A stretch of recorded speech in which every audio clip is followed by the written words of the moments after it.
ବର୍ଷା ଦେଇଛି ତିନିଟା ଋତୁ ରହୁଛେ।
Hey!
Hare Krishna.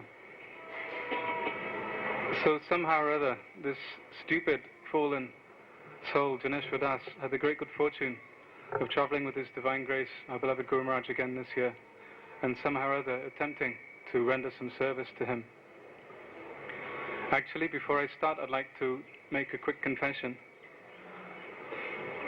I'm actually a very materialistic person, so for me it's difficult to render service to Krishna or to his dear devotees.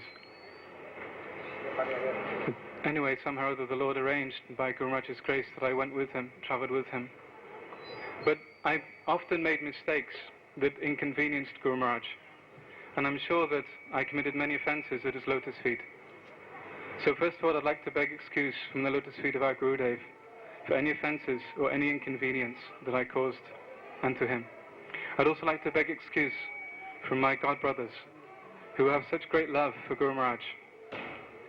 Please excuse me for not serving Guru Maharaj very nicely, and please bless me that I may be able to do so, and that I may develop great love for Guru Maharaj that you all have. So first of all, the tour started on the 28th of December, as I'm sure many of you will remember. From the very beginning, it was a very wonderful experience. The flight from Bhubaneswar to Bombay, we stopped in Nagpur. So in Nagpur, somehow or other, the VIP suite was arranged for Guru Maharaj's pleasure and comfort. Guru Maharaj was sitting in the lounge, and there's also one life member from Bhubaneswar with him. So Guru Maharaj was sitting on this wall, I was sitting over this side, there was the door. So Guru Maharaj was looking up on the wall, and he was smiling. He said to me, what's this picture? There's one picture there. So what it was actually, it was a bowl of flowers. It was a bowl of flowers. But it was at an angle to Guru Maharaj. So I looked and said, Guru Maharaj, this is a picture of a bowl of flowers. He chuckled and didn't say anything. Then after some time, Guru Maharaj said, I thought this was a picture of Krishna in his in his Sham, Trivanga Lalita, in his threefold bending form. So right from the very beginning, some realization came. Guru Maharaj is actually seeing Krishna everywhere, even in a picture of a bowl of flowers. So we arrived in Bombay late at night. I think it was around 11:30 or something late at night. So the devotees whisked Guru Maharaj off to the temple. When Guru Maharaj arrived at the temple, I wasn't there. Somehow or other, the jeep I was coming in with the baggage, the devotee lost the key to it. So we were stuck at the airport for a while. Anyway, Guru Maharaj went to the temple, and upon his arrival, His Holiness Gopal-Krishna Maharaj made a telephone call to Guru Maharaj in the temple, and spoke with Guru Maharaj briefly, and explained that unfortunately he had to leave very early the next morning, so he couldn't come and directly meet with Guru Maharaj. Anyway, after about 3/4 of an hour or so, then I turned up with the baggage. Guru Maharaj took bath, took prasadam, and then took rest. So the next day was Sunday the 29th. I think it was, yes, Sunday the 29th. It was actually Ekadasi. So on Ekadasi, in Bombay Temple, they have reading of Prabhupada Lilamrita. Now also at this time, there's a book distribution marathon was still going on. So the class was between 6:15 in the morning and, 6:15, 6 till 7:15 the class was. So Guru Maharaj didn't speak that day. Now, let me turn to my page. Okay. So, at 10 o'clock, Guru Maharaj went into the temple room, and there he met with Unedited Swami. Those of you that know Bombay, you may know Unedited Maharaj, very nice Vaishnav, one very wonderful Vaishnava, and he has great affection for our Guru Maharaj. Whenever Guru Maharaj arrives there, he stays close to Guru Maharaj all the time. He stays close. Everywhere Guru Maharaj goes, he follows. Very nice devotee, actually. Taking Guru Maharaj's remnants. Very nice. So also there's one disciple of Srila Prabhupada called Haridas. So upon Haridas seeing Guru Maharaj in the foyer, Haridas Prabhu commented, Jai Maharaj, the savior of ISKCON. That's what he said. Then Guru Maharaj with his natural humility said, no, Prabhupada is the savior of ISKCON. Then in the evening many devotees came to see Guru Maharaj in his room. So the next day, Friday the 30th of December, we left Bombay at 1 o'clock in the morning. So that night Guru Maharaj took rest for about an hour. So we drove to the airport. Everything was very smooth at the airport, unlike last year. Last year, some of you may remember, there's a lot of trouble. But this year everything went very smoothly. They put Guru Maharaj in first class also on the airplane. So upon arrival in Mauritius, Guru Maharaj was met at the airport by the temple president of the Phoenix Temple, Dinabandhu Prabhu. He was driven to the temple. And at the temple there were many devotees waiting to greet Guru Maharaj, and they had arranged a nice foot bathing ceremony and Guru Puja. Everything was arranged very nicely. But Guru Maharaj had been traveling all night on the aircraft. It was very uncomfortable. He wanted to take bath. So the devotees just left. Guru Maharaj took bath, took prasadam, took rest. So in the evening, no program had been arranged that evening. Actually, when we first arrived in Mauritius, I was a little disappointed because they hadn't really arranged anything very nice for Guru Maharaj. Guru Maharaj was destined to spend 7 days in Mauritius. Now last year, Guru Maharaj was there, and everything was very nicely organized for Guru Maharaj. It was a very wonderful experience last year. But this year, unfortunately, things hadn't been arranged so nicely. So there was a little anxiety about how things would unfold. Anyway, so somehow in the evening there was no program, but spontaneously devotees just came into Guru Maharaj's room. And within a few minutes the whole room was packed with devotees. Guru Maharaj's room was completely packed with devotees. And then there was a very nice discussion going on. Guru Maharaj was asking different questions to different people, and they would answer, and then they would ask questions to Guru Maharaj. Very nice. At the beginning, Guru Maharaj asked one gentleman who was sitting to his left. He said, so what is the reason you have come here? Why have you come here to this material world? So this gentleman, he was a nice gentleman, but he didn't like being put on the spot so much. So what he did was he immediately diverted the attention from him to his daughter. He said, oh Maharaj, my daughter has one question. So then the daughter asked some question, and then Guru Maharaj answered, and then different devotees were asking questions. So after some time, the man thought he'd got away with it. But then after some time, Guru Maharaj came back to him. He said, yes, no, very last, I asked you one question. Why did we come here? But you very cleverly diverted. So now I'm asking you again, why did we come here? Anyway, the reason, of course, is we've come to do bhajan. This is Bhaktivinoda Thakur sings. We've come to do bhajan in this material world, but somehow we've forgotten. So Guru Maharaj explained this point. Next day, December 31st, Guru Maharaj spoke Srimad Bhagavatam, 3rd canto. Guru Maharaj is explaining about the process of mystic yoga and about how great personalities, great yogis like Sobari Muni and Vishwamitra Muni, even though they performed such great austerities for many, many thousands of years, still they had difficulty, they fell down from their spiritual practices. And that the devotees, unfortunately, in the Temple of Phoenix weren't they didn't reciprocate very nicely. They don't have the experience of, here in Bhubaneswar, Guru Maharaj speaks, everyone's very enthusiastically hearing, and there's a very lovely reciprocation. But devotees in many other temples, as we know, aren't used to that kind of relationship in Bhagavatam class. They're just used to going and passively hearing. So Guru Maharaj was speaking, and he found a little difficult because there was no reciprocation there. But still, Guru Maharaj spoke very wonderfully. Then one devotee at that time, one Bhakta called Shantaram, who joined ISKCON in 1982 originally and left once or twice. So he came to Guru Maharaj and he wrote a letter asking to become Guru Maharaj's aspiring disciple. So that day, of course, that day was the day before New Year's Day. That was New Year's Eve. So that night there were many loud fireworks all night long. So the next day, January the 1st.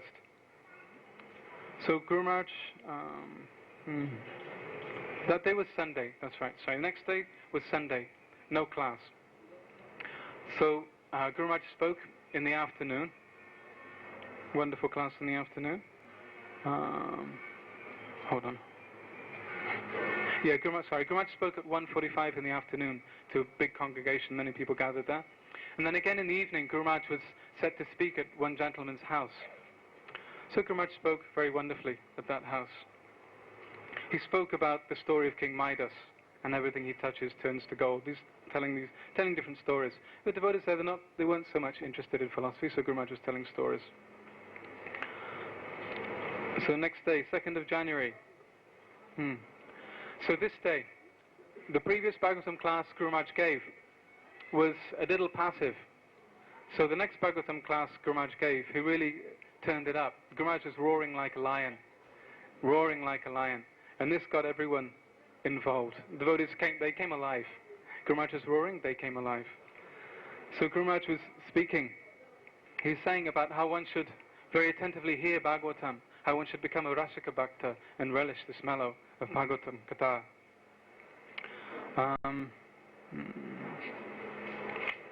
Next day, 3rd of January. So, as I was explaining in the beginning, there were some difficulties with the programs. No programs had actually been arranged. Now, there are 2 temples in Mauritius. So Guru Maharaj was staying at the temple in Phoenix. There's another temple about 45 minutes drive away from that temple. It's actually a farm. There's quite a few devotees there. Now, the temple president, his name's Srila Prabhu. Originally, he didn't actually want Guru Maharaj to go to the temple. I don't know why, maybe he heard some nonsense or something. But he didn't want Guru Maharaj to go to the temple and speak, which was very unfortunate. But somehow or other we were pushing, and the Dinabandhu, the temple president at the Phoenix temple, he basically, he spoke to Srila Ketan finally agreed. So he sent a car to pick Guru Maharaj up.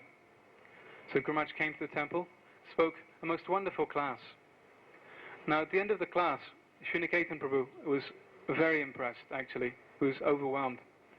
So he asked some questions, and he personally drove Guru Maharaj back to the temple in Phoenix. So all the way he was asking different questions to Guru Maharaj, speaking very nicely, very respectfully. And then again back at the temple also he was asking more questions to Guru Maharaj. So then he said, please come back the next day, please come back tomorrow morning and again give Bhagavatam class. So the next day he came, picked Guru Maharaj up. For 3 days in a row he asked Guru Maharaj to come and give class. So originally, before hearing Guru Maharaj, he'd heard something and he wasn't very favorable. But then after hearing Guru Maharaj speak, then he became very, very favorable indeed. And he was very much interested in hearing Guru Maharaj. So back to the 3rd of January. Back to the 3rd of January. In the evening, in Mauritius and also in South Africa, they have these Prabhupada nights. It's a night once a week where everyone gathers together and talks about Srila Prabhupada, glorifies Srila Prabhupada. So Guru Maharaj is invited to go and speak at the Prabhupada night. So Guru Maharaj went and spoke. He spoke about the importance of associating with sadhu. And then he explained a little bit about his personal contacts with Srila Prabhupada when Srila Prabhupada came to Bhubaneswar. Next day, 4th of January. So the next day, of course, was the class again at the farm. Guru Maharaj was speaking about the prayers of Devahuti. He was speaking from the prayers of Devahuti. Now, during this class, in the Phoenix temple, they have very beautiful deities of Radha Golokananda, Radha Krishna. So there Krishna is wearing this Brahman thread. Krishna is wearing Brahman thread. As in most temples, Krishna wears Brahman thread around the world. So Guru Maharaj remarked quietly, he said, actually Krishna doesn't wear Brahman thread. This is Radha Krishna. Krishna's in Vrindavan. He hasn't taken Diksha. He hasn't gone to Sandipani Muni. So why is he wearing Brahman thread? But then Guru Maharaj said, problem is I can't say this. If I say this, then again they'll give trouble. So then this day at the farm, one devotee asked Guru Maharaj a question about Krishna and Balaram in Vrindavan. So then Guru Maharaj mentioned this point about how Krishna doesn't actually wear Brahman thread. And then afterwards Guru Maharaj mentioned, I shouldn't have mentioned, now there may be some trouble. But Srila Ketan Prabhu, who's the regional secretary and the temple president, he was interested. He actually accepted this point. He was discussing a little bit with Guru Maharaj and he accepted this point also. So that evening Guru Maharaj spoke at the Hindu temple hall in a place called Triole. Not many people turned up, unfortunately. Very few people turned up, but Guru Maharaj spoke very nicely in Hindi and there were a few interested persons hearing. So the next day, the 5th of January, now every morning I'd go in the bathroom. Guru Maharaj would get up at 3 o'clock, 3:30. So I'd go in the bathroom this isn't very Krishna conscious, but I'll mention it anyway, why not? So every morning I'd go in the bathroom to make sure everything was nice, and every morning there'd be these little worms, many earthworms in the bathroom on the floor. So when Guru Maharaj would come and say, earthworm, I have to pick the earthworms up and throw them out the window. Every day there were earthworms in this bathroom, all over the floor, climbing up the wall, everywhere. So, again, that day, the 5th of January, a cyclone started setting in. Now normally Mauritius is quite a warm place, and when we were there it's summer? Yeah, when we were there it was summertime, so it's normally quite hot. So heat actually gives great discomfort to Guru Maharaj. Somehow the Krishna had arranged that the weather was quite cool, and a cyclone set in, this heavy wind and rain, cyclone was setting in. So on the 3rd day, Guru Maharaj spoke at the temple in Bonakay, the farm. Guru Maharaj was speaking about how one should give up material attachment and just dedicate everything to Krishna. Actually, everything is Krishna's anyway, he was explaining. So that day, in the evening, Guru Maharaj went to one program, spoke. Upon coming back to the temple, Giriraj Swami had arrived. Giriraj Maharaj is the GBC for Mauritius, one of the co-GBCs for Mauritius. So Giriraj Maharaj had arrived and was in the temple room speaking to his disciples. So then when Guru Maharaj came into the temple room, then Giriraj Maharaj got up, offered respects to Guru Maharaj, paid obeisances, and then they both embraced. They spoke a little bit, very briefly in the temple room, then Guru Maharaj went into his room. So Giriraj Maharaj, he was speaking to his disciples, so he sat and spoke to his disciples. Guru Maharaj went into the room, showered, took prasadam. So after Giriraj Swami had finished speaking, then he came into Guru Maharaj's room. And he said, Maharaj, I'd like to spend some time with you. And Guru Maharaj explained, well, I've just taken prasadam, and now I must take rest. Giriraj Maharaj said, well, I'd like to spend some time with you, please. At least if I can stay in the room, then I can get some vibrations from you, he was saying. At least if I can stay in the room, even if I can't speak. Then Guru Maharaj said, no, tomorrow we can speak. Tomorrow morning we can speak. So the next day, Guru Maharaj was going to the airport, very early in the morning. Anyway, so then Guru Maharaj took rest. Then after a couple of minutes, then a knock at the door. And I was called outside, and again Giriraj Swami was saying, please ask if I can just go in and spend some time with Maharaj. But Guru Maharaj couldn't see him. So the next day, Guru Maharaj drove to the airport to fly to Durban in South Africa. Now Giriraj Swami, he accompanied Guru Maharaj to the airport. Now normally, Giriraj Maharaj doesn't go to the airport to greet anyone, and he doesn't go to drop anyone off, but he has very great regard for our Guru Maharaj, so he went to drop Guru Maharaj off at the airport. Flew to Durban. We met at the airport. Durban's in South Africa, of course. Flew to Durban, met at the airport by several devotees. Maybe 8-10 devotees were there. They met Guru Maharaj, including the temple president. He was there. Met Guru Maharaj, took him to the temple, and at the temple they had very nice foot bathing ceremony and Guru Puja. Guru Maharaj spoke. Guru Maharaj was speaking on how Guru Maharaj is actually pleading with them. In this arrival talk in Durban, Guru Maharaj is actually pleading, please take this Krishna consciousness seriously. This was the point of his discussion, his talk. So the next morning, again Durban was a little slow to start off with. Guru Maharaj spoke on Chaitanya Charitamrita. Now when Guru Maharaj heard the class of Chaitanya Charitamrita, he said, well, this is postgraduate study. Who will understand Chaitanya Charitamrita if I speak Chaitanya Charitamrita? He said, anyway, they've set up this program to speak Chaitanya Charitamrita, so then I will speak Chaitanya Charitamrita. So Guru Maharaj spoke on Mahaprabhu, on Chaitanya Mahaprabhu, the reason for his appearance and the glories of Mahaprabhu. So many of the devotees, they were sitting, fidgeting, looking here, there. They weren't really that interested. So Guru Maharaj spoke very nicely. Some devotees were appreciating, but some were getting up and going and here and there. So afterwards, Guru Maharaj was saying it's unfortunate they can't hear. Actually, they haven't learned, they haven't been trained how to hear. It's very unfortunate. So that day, Jayadvaita Maharaj was in Durban, and he had a brief meeting with Guru Maharaj. No program had been arranged for that evening. So the next day, Guru Maharaj gave class. So just like in Mauritius, the second day, Guru Maharaj turned on the mercy. So same thing happened in Durban. Second day, Guru Maharaj turned on the mercy. Guru Maharaj was speaking very wonderfully, again, about the glories of Mahaprabhu. Now, certain devotees that were there in class the first day, they didn't come the second day. So then Guru Maharaj spoke very, very wonderfully. And the devotees that were there in class, they heard very, very patiently. Guru Maharaj was actually blasting them. Guru Maharaj started off blasting them. Why is it you've come here and you're not interested in hearing? you're not interested in hearing Krishna Katha. Guru Maharaj was chastising them very nicely. And he was speaking in a very wonderful way. Guru Maharaj was speaking in a very wonderful way. So the devotees that were there, they very much appreciated class. They stayed throughout the whole class. Actually, there's one devotee called Bhakta Anil. Now, he first came to ISKCON in 1976, I think. He met Srila Prabhupada. And he's been around all the time at the temple. But still he had some problem. He smokes cigarettes. He has some slight problem. But he's a very nice devotee, chants japa, follows the principles. So now, the first day, he was sitting at the front, and Guru Maharaj was speaking to him. So after some time, he had to go. So he got up, left.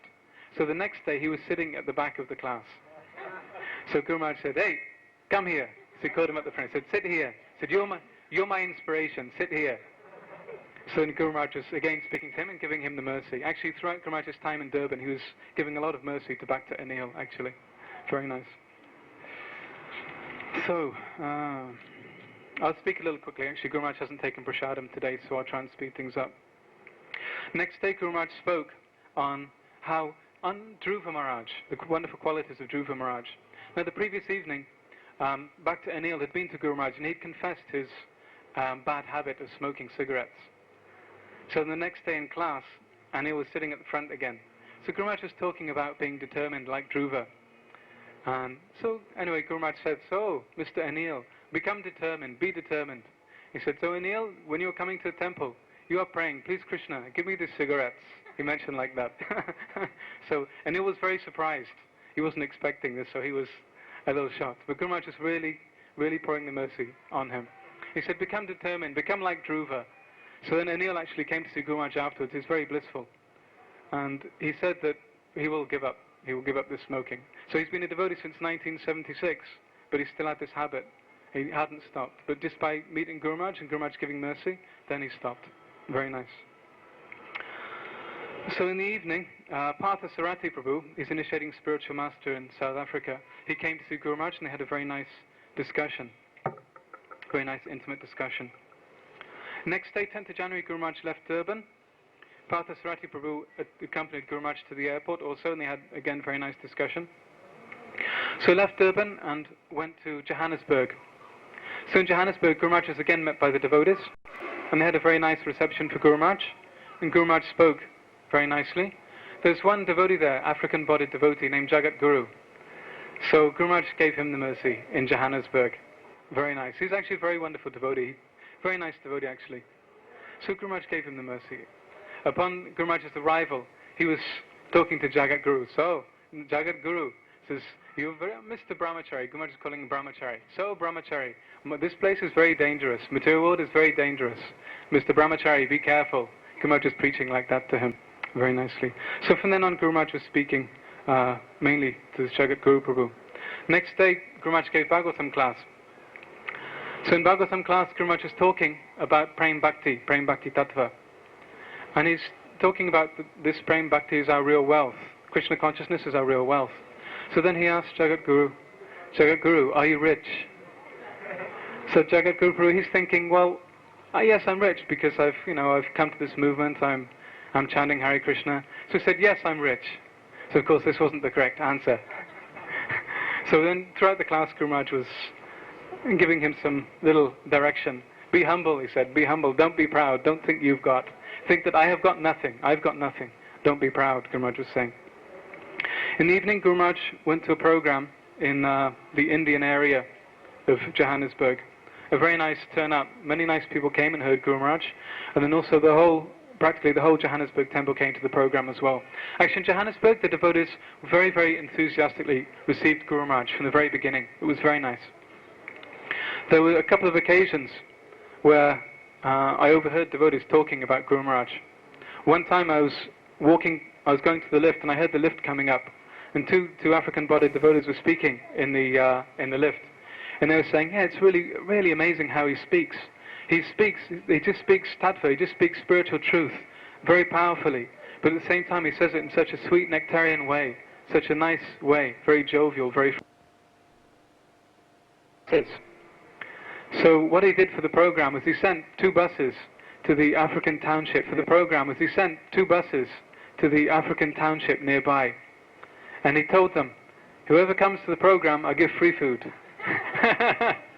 So 100 of the local people came to the program. Actually, it's a very wonderful program. Now, a lot of these people, they didn't know who Krishna was, obviously, didn't know who Krishna was, never heard of Mahaprabhu, never read Bhagavad Gita. So Guru Maharaj was preaching to them, and they were very patiently listening. Then Guru Maharaj started telling some nice stories. So they were much appreciated. They were all laughing, very, very, very nicely laughing, actually. They appreciated the program very much. So the program was actually good. I was surprised that it went off so nicely. Next day, Saturday 14th, so Guru Maharaj was asking, well, why should I speak Bhagavatam? There's no one here. So he said, anyway, go and ask Ashok how many people will come for Bhagavatam class. Anyway, 6-7 people were there. Ashok was there, and there's another devotee called Mr. Dave, he was there also. And then some of the African gentlemen, they also came back for the morning class. So there was one, Guru Maharaj spoke on what is the ideal king at that class. So there's one devotee there, one African boy, so he was also falling asleep. 3 times actually, 3 times Guru Maharaj woke him up in class. So then the 3rd time Guru Maharaj said, hey, pass me my cane, I'll beat him. And then everyone appreciated.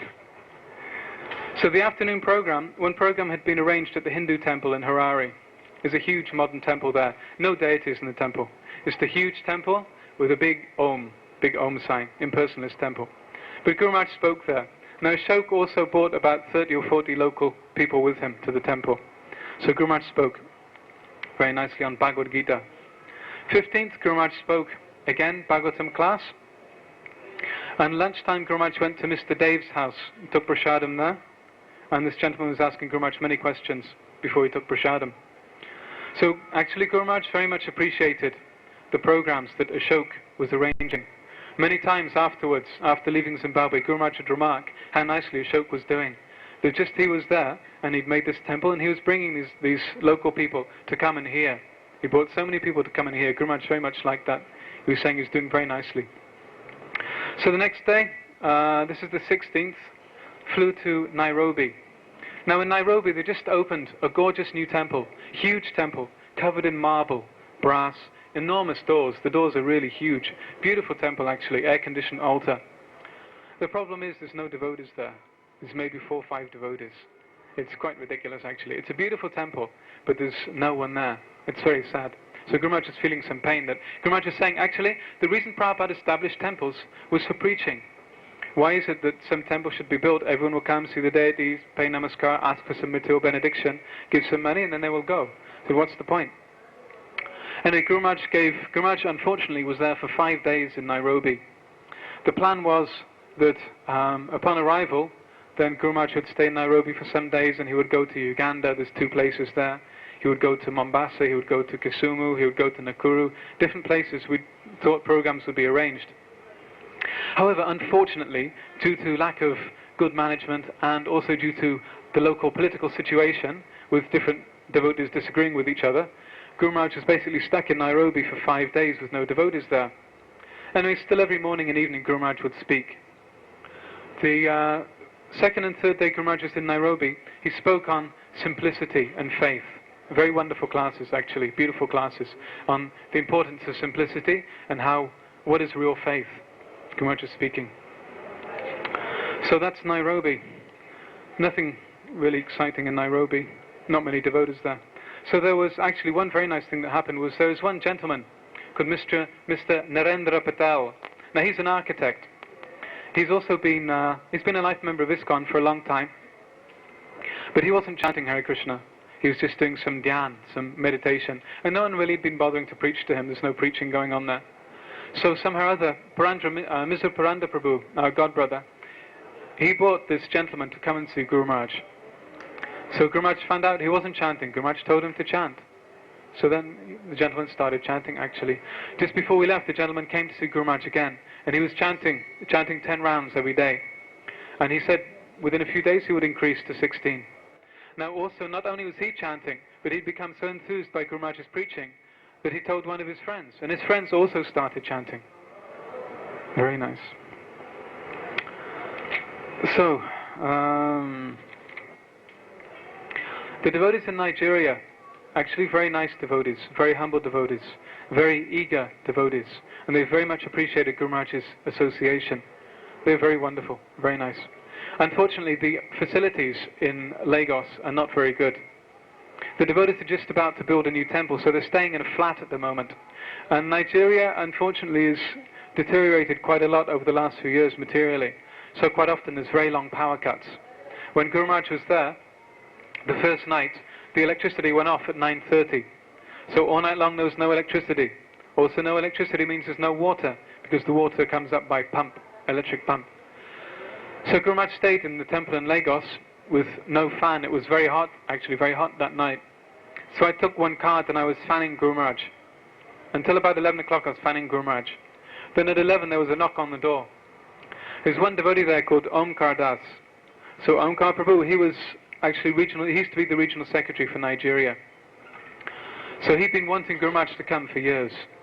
He was very eager to have Guru Maharaj come. He'd never met Guru Maharaj, but he just heard about Guru Maharaj. So he was very eager that Guru Maharaj would come. So he knocked on the door at 11 o'clock, came in. So he asked if he could continue fanning Guru Maharaj. I said, okay. So I gave him the card, and he was fanning Guru Maharaj. And then throughout the night, the devotees did a 1-hour shift. Different devotees would swap over. They would fan Guru Maharaj for 1 hour, then another devotee would come in. He would fan Guru Maharaj for an hour. And it went on like that throughout the whole night. So next day, Guru Maharaj went to Benin city, which is in the north of Nigeria. Hare Krishna. Benin was very nice. Wonderful devotees. Everything went very smoothly in Benin. So Guru Maharaj spent 3 days in Benin. Gave some very wonderful classes, very powerful classes, and devotees were hearing very enthusiastically indeed. Actually, they're so nice, the devotees in Nigeria, that they're so eager to actually serve Guru Maharaj. They were hearing his classes, hearing very attentively, and by hearing they became enthused to serve Guru Maharaj also. So any opportunity they would serve Guru Maharaj, any opportunity. They'd see me carrying a bucket, and three of them would get up from chanting japa and run over and take the bucket from me. They were very enthusiastic to render some service to Guru Maharaj.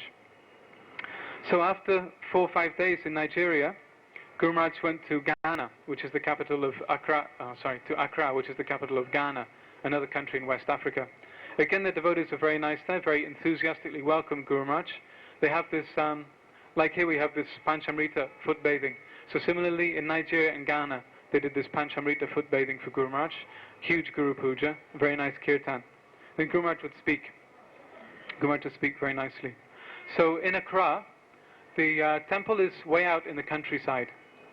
There's no facility. Actually, 2 days before Guru Maharaj's arrival, the electricity came on. Before that, there was no electricity, but somehow the Lord very kindly arranged the electricity would be there for Guru Maharaj. So Guru Maharaj stayed in a little pink cottage. Bhakti Tirtha Maharaj, he's the GBC for that area. He has a little pink cottage on the property. So Guru Maharaj stayed in this pink cottage for 4 nights in this pink cottage. So one time, actually Guru Maharaj would go over in the morning to speak Bhagavatam in the temple room. The devotees would hear very nicely. And then after the class, Guru Maharaj would come back to the pink cottage, about 150 meters walk. So when Guru Maharaj had come out of the temple room, then the whole kirtan party would accompany Guru Maharaj back to the hut, back to the cottage. They'd all be singing Srila Gour Govinda Swami, Guru Deva Jaya Gaur. They were singing like that, the kirtan. So every time Guru Maharaj would come from the temple room back to the hut, the devotees would always be doing kirtan and singing Jai Gour Govinda Swami, Guru Deva. So one time, there's a little tiny goshala there, 3 cows. So one time when they were doing kirtan, Guru Maharaj was walking back, then these cows, they were sitting with their ears bricked like this, looking at the kirtan. So Guru Maharaj remarked that, I just see these cows, they're listening nicely to kirtan, he's saying. Actually, there are many things. I mean, I'm going on quite a bit, but there are many, many things to say, but it's not the time, unfortunately. I'm just picking out things to say here and there. So then Guru Maharaj spoke, the main topic in Accra, Guru Maharaj was speaking the glories of Lord Shiva. The section in the Bhagavatam was about how Shiva, after Shiva punished Daksha, how Daksha offered prayers to Lord Shiva. So Guru Maharaj was, for many classes in Accra, evening and morning classes, Guru Maharaj was talking on Shiva Tattva, and also explaining how fortunate we are if we can get the punishment of a Vaishnava, how wonderful the punishment of a Vaishnava is, how punishment of Vaishnava is real mercy. He's explaining these things. So then on Saturday the 28th of January, Guru Maharaj was taken to another city, the second city of Ghana, a place called Kumasi. So Kumasi is 4 hours drive from Accra through the jungle areas in Ghana. So one evening program had been arranged for Guru Maharaj in the city. Now Guru Maharaj stayed that night in the house of one Bhakti-tirtha Maharaj disciple. He's actually the chief customs officer for that area. So in the evening Guru Maharaj spoke. Now in Nigeria and Ghana, all of the devotees are African-bodied. There's no Indian devotees, no white-skinned devotees. All of them are African-bodied devotees. Very nice. And all very wonderful as well, I might add. So that evening Guru Maharaj spoke in Kumasi. A very nice crowd was there to hear Guru Maharaj. Actually, Guru Maharaj is a real transcendentalist, a real transcendental adventurer. Now Ghana, only one other sannyasi has ever been to Ghana. That's Bhakti-tirtha Maharaj. So Guru Maharaj was the next sannyasi to go to Ghana. And he went right out into the depths of Ghana, right through the jungle areas. And Guru Maharaj is a real transcendental adventurer. So he was speaking. He spoke that night in Kumasi. Gave a very wonderful lecture again. Actually, of course, all of Guru Maharaj's lectures are very wonderful. But he gave a very nice talk. And the devotees there, they were all very, very eagerly listening. Very eagerly listening. It's very nice. And there's one boy. So they don't have microphone stand. So there's one devotee who was sitting at the table, holding microphone, so Guru Maharaj could speak. So then Guru Maharaj would pat him on the head, then he would say something, he would slap him on the head. He got slapped about 4 or 5 times in the class. He was enjoying it though, he was really enjoying it. So from Kumasi, the next day returned to Accra. Again Guru Maharaj spoke in the evening. That's a Sunday. Guru Maharaj spoke on the Sunday afternoon program there. Next day, returned to Nairobi. So the flight to Nairobi is quite a long flight. It's about 7 hours or something from Accra. Upon arrival in Nairobi, Guru Maharaj was again met at the airport by Mishra Paranda and by the temple, I think it's the Vice President, Umapati Das. So Guru Maharaj was driven back to, actually it's an overnight flight. Overnight flight.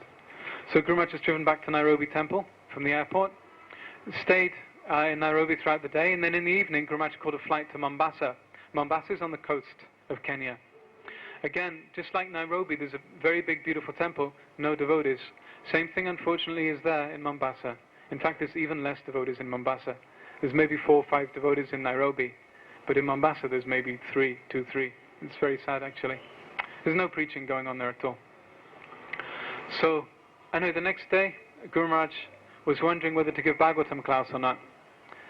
So then Guru Maharaj asked me to find out how many devotees will be there for Bhagavatam class and how many will listen without getting up to do service. So the answer basically was 1. One devotee to hear Bhagavatam class. And so Guru Maharaj came down for greeting of the deities, and he'd actually prepared class. So, and Guru Maharaj, when he saw there's just one devotee to speak to, so then Guru Maharaj just sat down on the chair and he was just speaking some things nicely to him.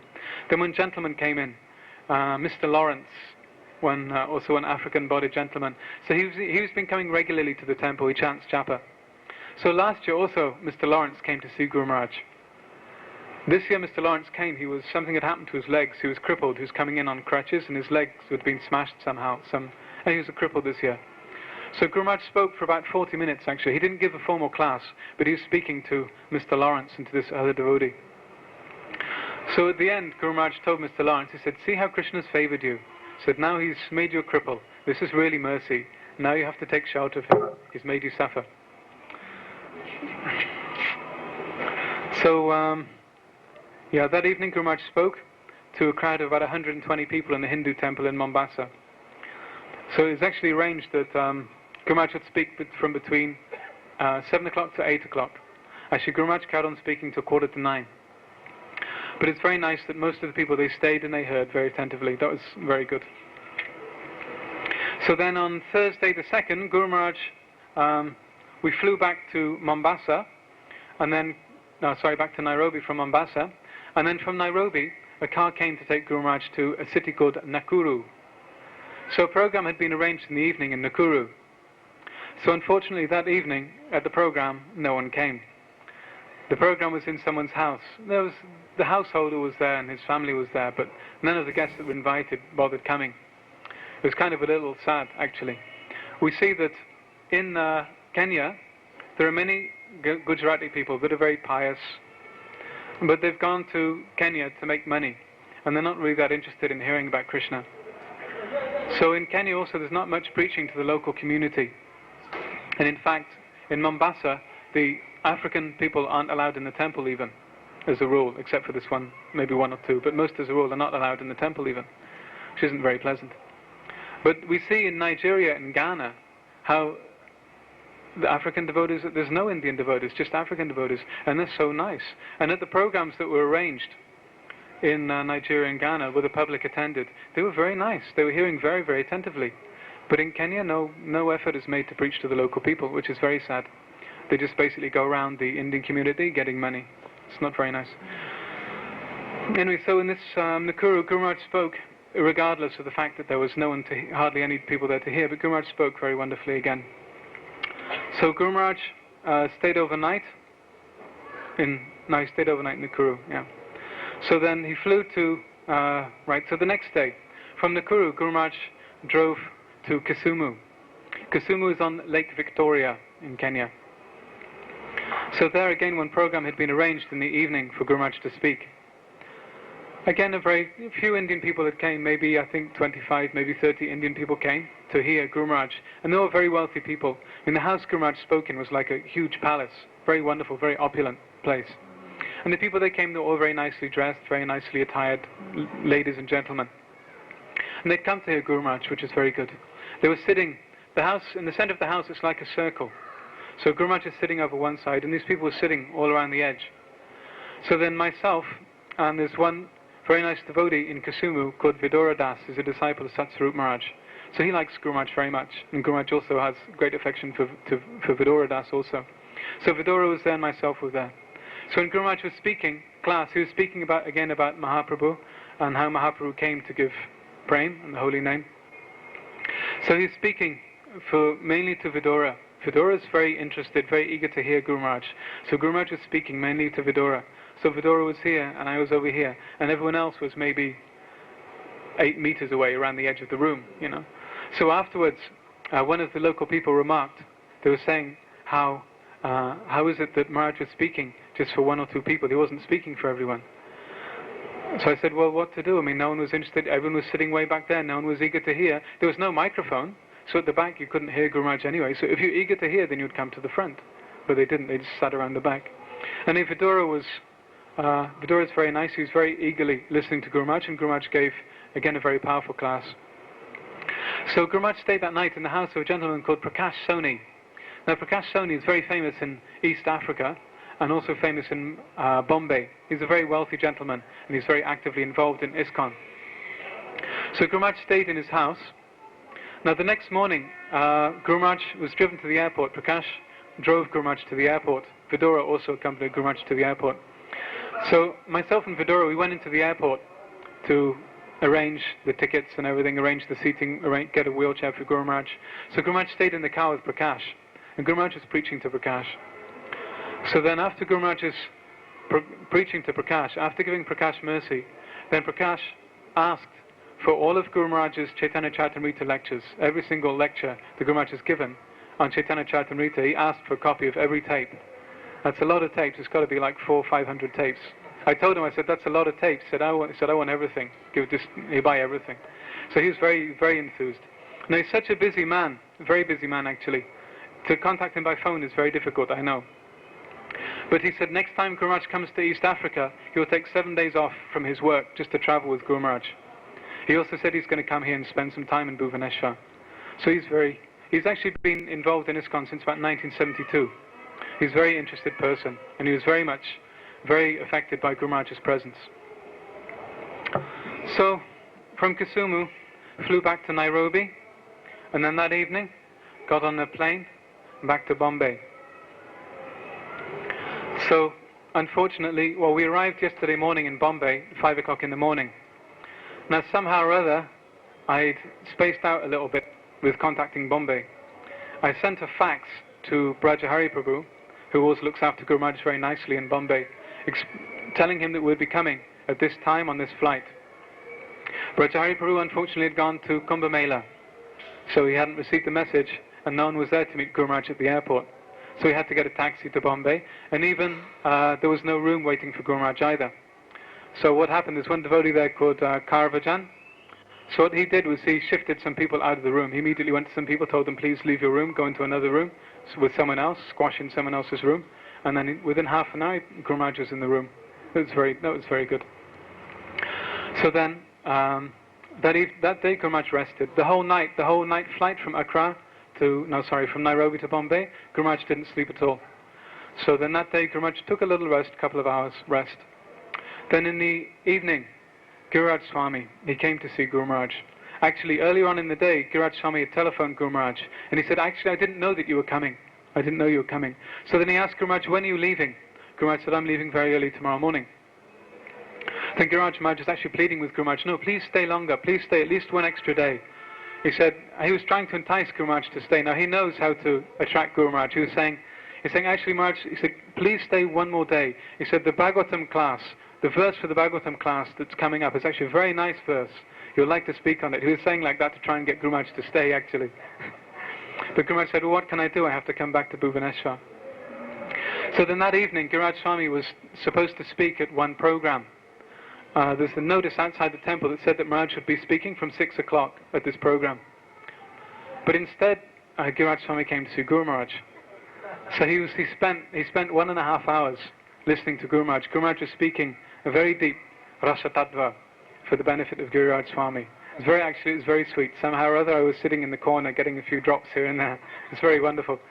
And Guru Raj Maharaj is actually a Rasika Bhakta. He's very, very interested. And because he's so interested, then Guru Maharaj also is very interested. And Guru Maharaj was so enthusiastically speaking this. He was speaking about Vipralamba Bhav. And also Guru Maharaj started explaining the different stages of prema. Actually, Guru Maharaj only got as far as man. He did Sneha and man. And that was it. 1.5 hours. So then Guru Raj Swami, he left the room at 7:30 actually. He had to go to his program. He left the room at 7:30 and then somehow went to the program. So Maharaj also said that he'd like to accompany Guru Maharaj to the airport tomorrow morning. That was this morning. But we had to leave at 4 o'clock in the morning, and Guru Raj Swami came back late from the program, so unfortunately he didn't make it. And Guru Raj Maharaj is a very nice devotee. What to say? Yeah. So Guru Maharaj asked, in Mauritius, Guru Maharaj asked Guru Raj Swami to come here for the opening of the temple, this Radha Gopinath temple. So he was saying how much he wanted to get Guru Maharaj's association, but unfortunately there wasn't enough time to really get deep association with Guru Maharaj. So Guru Maharaj said, yes, you please come for the opening of this temple then. So Guru Raj Maharaj very enthusiastically agreed. So he agreed to come here, be here for the opening of Radha Gopinath temple. Also Guru Maharaj asked Jayadvaita Swami to come, and he said also he would come. Actually also in Nairobi, Guru Maharaj met with Mahavishnu Goswami. He was talking for about 45 minutes. So and also Guru Maharaj invited him to come. So he was coming? Yeah. So Mahavishnu Maharaj also said he would come. So the 3 devotees that Guru Maharaj met and asked to come, they're all coming. So who knows, if Guru Maharaj meets other devotees in Mayapur and asks them to come, you could have the whole, or the leaders could be here for the opening ceremony. You know. And Guru Raj Maharaj is coming basically to hear Guru Maharaj, that's all. He's very interested in developing some relationship of hearing like that. So then, upon arrival in Bhubaneswar, Guru Maharaj was met by a very wonderful reception, most wonderful reception, by the devotees who obviously have a very great loving mood to Guru Maharaj. So, anyway, I prayed to everyone. First I prayed to Guru Maharaj to please excuse me. I'm a great fool, and an offender definitely. And I also beg the mercy from my God brothers, please bless me that I may develop some love and attachment to Guru Maharaj that you all definitely have. Jai Srila Gurudev Ki Jai.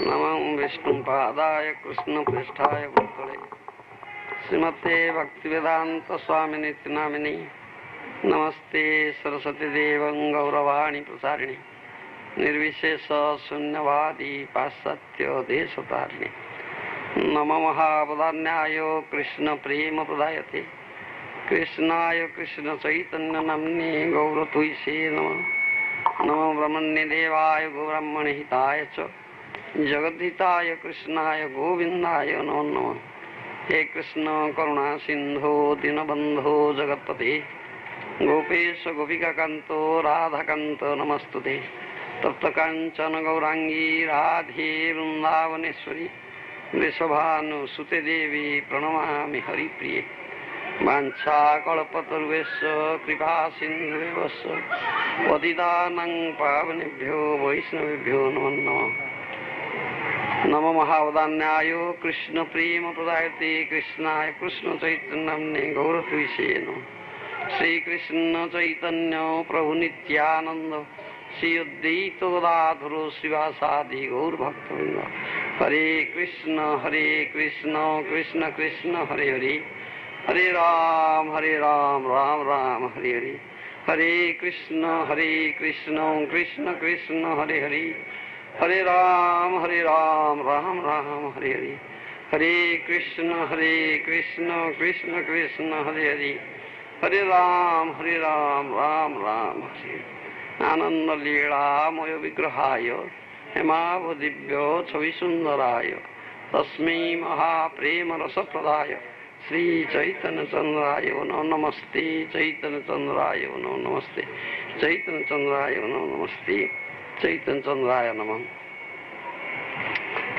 उपस्थित भक्त सज्जन वृंद मातृवृंद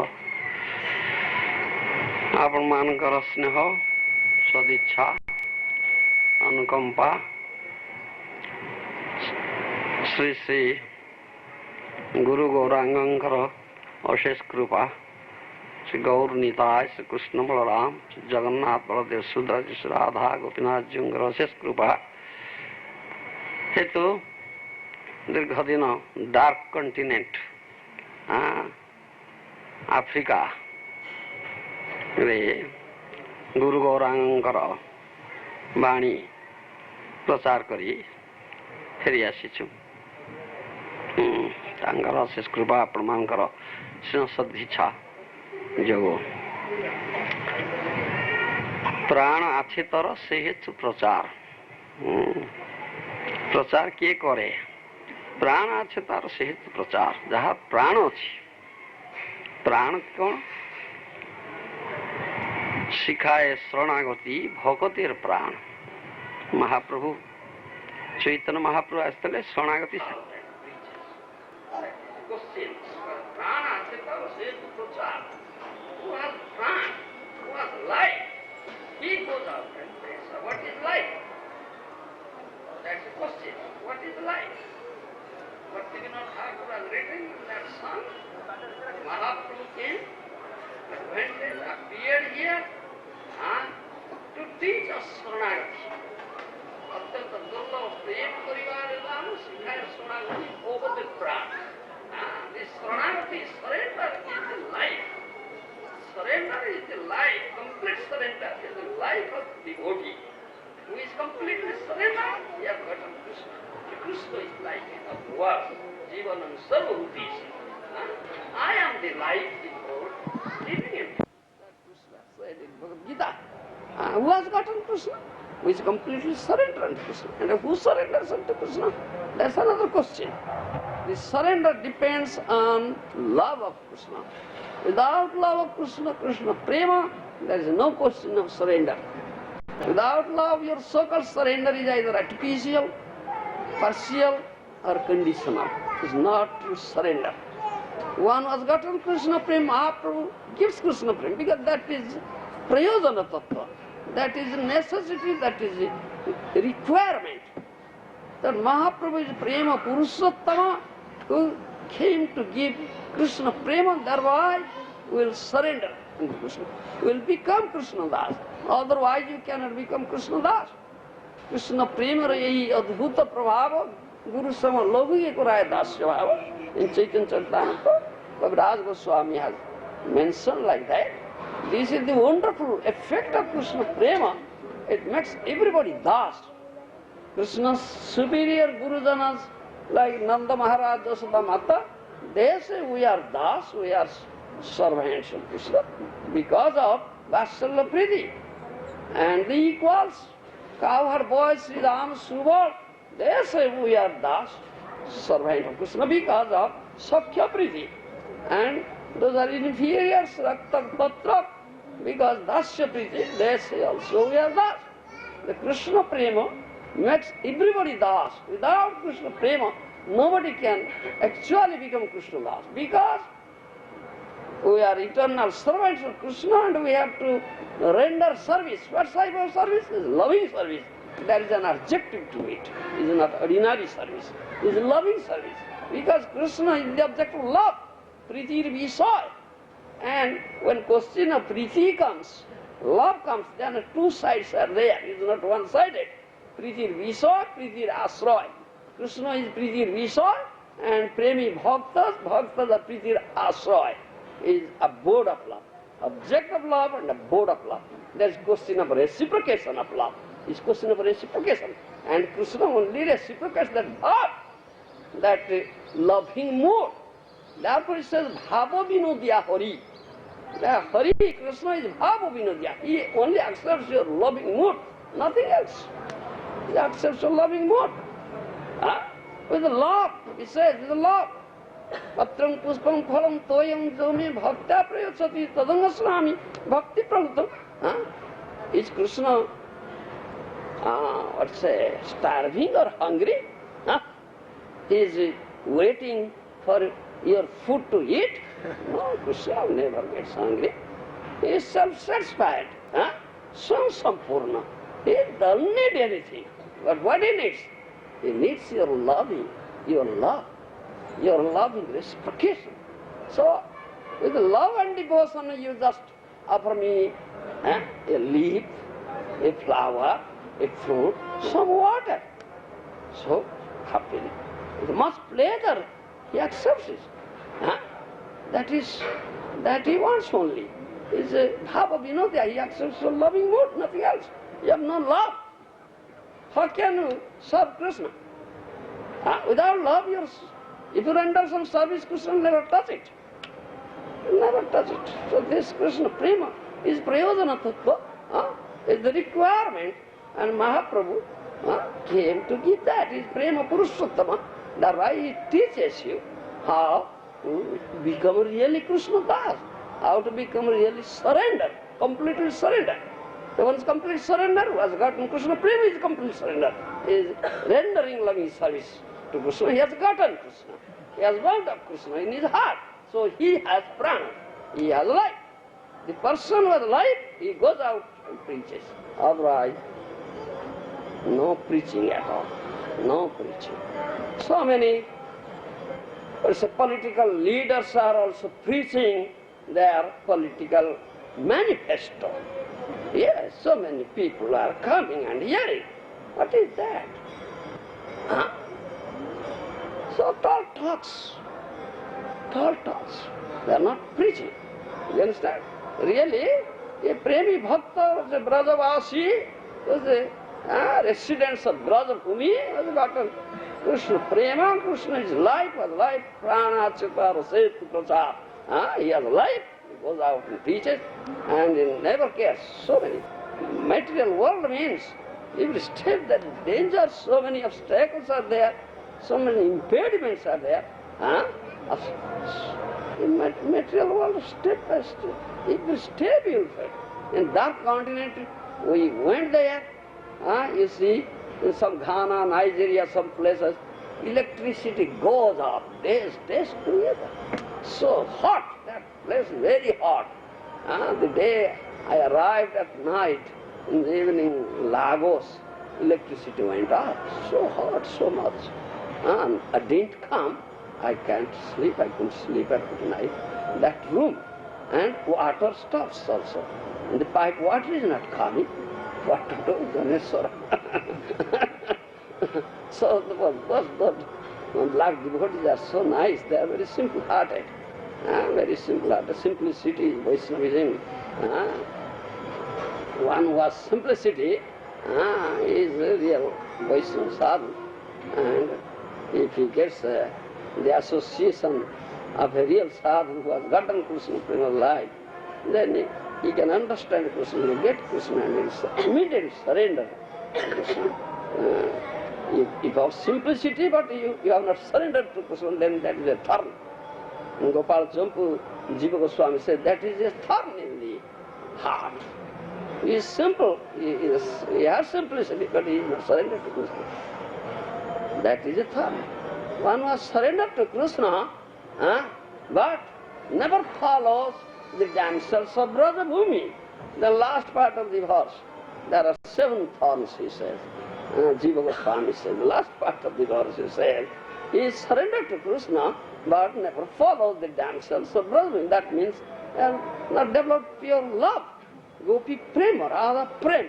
There is another salya, means thorn in the heart. The last part. Jiva Goswami says like that. So a premi bhakta who has gotten Krishna prema, bound of Krishna in his heart, he has gotten life. So he goes out and sees only Krishna Samandha. This is a Krishna Jivas. Because they are devoid of Krishna consciousness, they have been suffering and suffering. His heart bleeds. So he goes out and preaches. Because he has prana, he has life, he wants to inculcate life into them, let them get life. Otherwise they are living dead bodies, though they are breathing like the bellows of blacksmith. So that's Vaishnava Prem Bhakta. And he says Krishna everywhere. Jama pasyati sarvatra sarvam cha mai pasyati tasya na pasyami sacha me na pasyati. This is complete Krishna consciousness. Who sees Krishna everywhere. Wherever he looks, he sees Krishna. Jahan netra pade, tahan Krishna's pade. And sees everything in the Krishna, because everything, the body is related to Krishna's. He never sees anything else. Only that person. He has eye, he has proper vision. He is not a blind man. Such a person, he has light, goes out and preaches. And though he knows what is the material world and so many impediments are there, we never catch. We have so much impediments, obstacles. Sometimes there is no water. Hours together, no food. Starving. Still, we get life because we are life. That doesn't give us so much distress at all. We get so much life because there's such a life in there. This profession is there. He sees, he has eye. He is not a blind man. One who cannot see Krishna is a really blind man. You understand? He is a really blind man. Because who cannot see, doesn't see Krishna, cannot see Krishna. He is a real blind man. He is a real blind man. Yes. Premanjana surita bhakti vilochanena santa sadeva hridaya suglapanti bhakta ama prem bandhya sivade vitare jahan nitra pade tahan dekhoya amare. Premi bhakta has bound me up in the rope of love in his heart. Krishna says, wherever he looks, he sees me. Krishna keeps himself hidden. Yogamaya samabhrata. Krishna says, Nam prakasa sarvasya yogamaya samabhrata mudhayam navijanati. Bhagavad Gita, Krishna says, I am covered up with my yogamaya potential. I never manifest myself everywhere, or never appear before everybody. He keeps himself hidden. Covered up with yogamaya potential. Who sees it? The Premi Bhakta. He cannot keep himself hidden before the vision eye of a Premi Bhakta. He sees him. Krishna sees him. You understand? Such a person really has eye. He is not a blind man. Only he can lead you to Krishna, he can take you to Krishna, he can show you Krishna, if you take shelter of him. Otherwise, how can you? One has no eye, is blind man. If you take shelter of blind man, what will happen to you? There is a logic. Andha goputsha nyaya. He said, Andha goputsha nyaya. A blind man and a bull's tail. Nyaya, logic. One blind man was there. He was going to his father-in-law's house with a stick. So on the way, he met a cowherd boy who was tending a herd of cows. He requested, my brother, please help me. Take me to my father-in-law's house. Cowherd boy says, oh my brother, I have so many cows. If I take you to your father-in-law's house, my cattle, they will run away. So how can I do that thing? But I can help you. There is one very sober guru. Guru, it's a guru. Guru, guru, these two words. Sober guru, a guru, very sober, peaceful, not wicked at all. You may catch hold of his tail. You may catch hold of his tail. He'll lead you. He'll take you to your father-in-law's house. Where he'll take, you should understand. Know that that is your father-in-law's house. That blind man cut hold of his tail very tightly, the bull's tail. Then such tightness was there, bull felt uneasy. Who is that? Then he jumped. Then he kicked him. Legs and ran. And blind man was cutting hold tightly and dragged. Yes, dragged.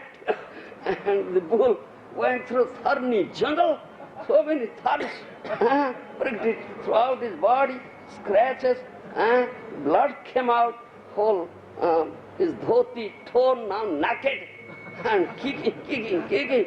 So in this such condition, such precarious condition. So at the dead of night, he reached his father-in-law's house. And the servants of the father-in-law saw, hey, a thief, Goru Chora, was stolen a bull. So they came out with the, danda, stake, bade him, chor, thief, bade him, and slapped him, and this fist also. Such is his condition. Precarious condition. At last they tightly catching hold of the tail, they put their fist and this fist. Then he at last gave up. So the bull was let loose. Such is the condition. That person, such condition. You understand? This is the logic. Teaching is that if you cannot accept real guru, rather accept real guru, rather you catch hold of a tail of a guru, then your condition will be like that. Understand my point? It's not guru, but a guru. Instead of taking shelter of lotus feet, catching, clasping the lotus feet of a guru, you catch hold of the tail of a guru. Clasping the lotus feet of a guru, instead of you catch hold of the tail of a guru, then your condition will be like that. Guru means who is tattvadarshi, tattvadrashta, who knows the truth, or the seer of the truth. Three truths. Three tattva vetha. Isha tattva, jiva tattva, maya tattva. You understand my language? You know, in some say also, samanda avidhaya prayodana tattva. Three tattva. One who is conversant, knower of the three tattvas. And seer of the truth. Advaya jnana tattva braje Brajendra Nandana. Brajendra Nandana, son of Nanda Maharaj, who sees everywhere. A premi bhakta, who knows tattva. This is real guru. One should take shelter. Take shelter at lotus feet of such guru. Then he will take you to Krishna. He will take you to Krishna. Then open your eye, you can see Krishna, understand Krishna, get Krishna. Jivasya tattva siddhyasa nartha jasya karma bhi. Bhagavatam Srimad Bhagavatam first canto says, all your activities should center around this tattva jignasa, this inquiry. Inquire about this truth. Do you understand? So, this is real guru, this premi bhakta. He is not a blind man. You understand? And he can show you the real path. He can lead you. So take shelter in lotus feet of Sasatapurusha. Then you get Krishna and you are happy, and your this human birth, that is really achieved birth, will be successful, and you will achieve a supreme perfection in life and be happy. Otherwise, in the name of Guru, if you take shelter of a, catch hold of a Guru, tail of a Guru, tail of a Guru, who does not see Tattva, who cannot see Krishna, who cannot see, who has not seen Krishna, who cannot see Krishna, cannot show you the path.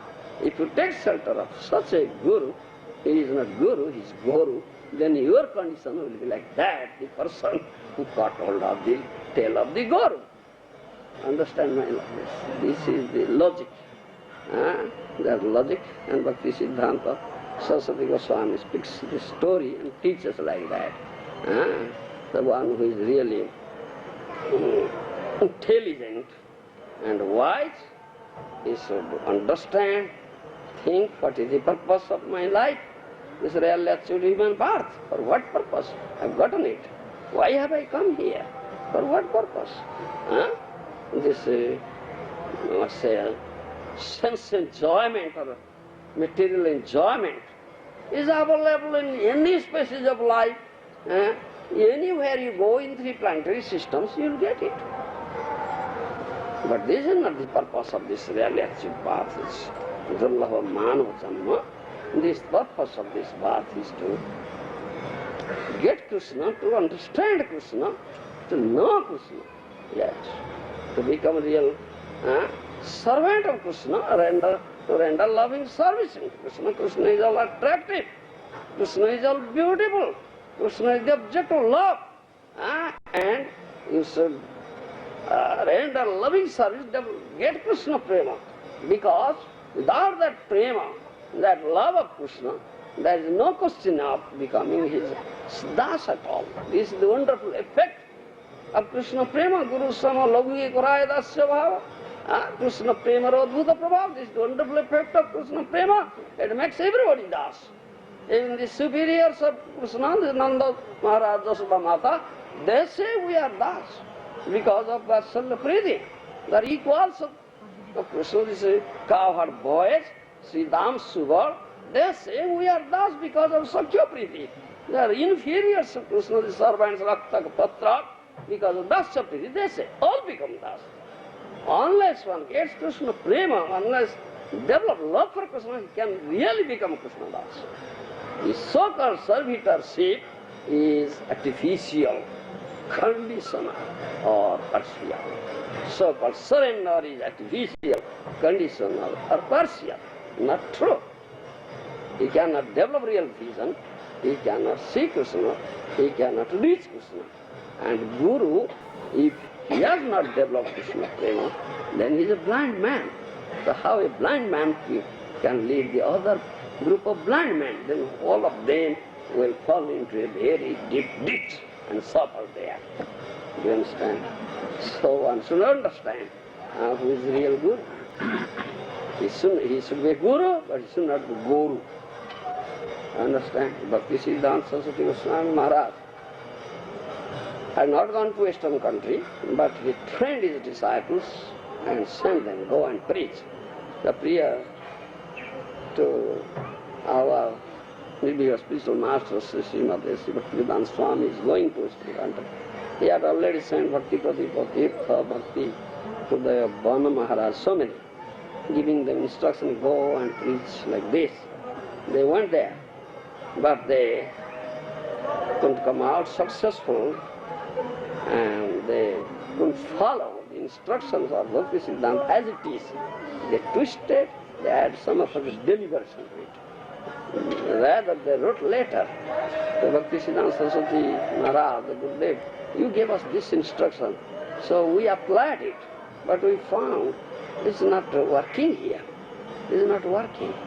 So, from our experience, what we gain, experience gained, we understand and think, if we do like that, if they give some instruction to Guru, then it will be very good, successful. Then Bhakti Siddhanta Saraswati Goswami became angry. He said, I am not Guru, I am Guru. You understand? I am not Guru, I am Guru. Understand me? And he became angry and said like that. That means you have no faith in the worship of Guru. And you are giving instruction to your Guru. You do like that, you will be successful. Then I am not Guru, I am Guru. You understand? So this is Nyaya logic. Blind man and the tail of a goat. Andha gopuchu Nyaya.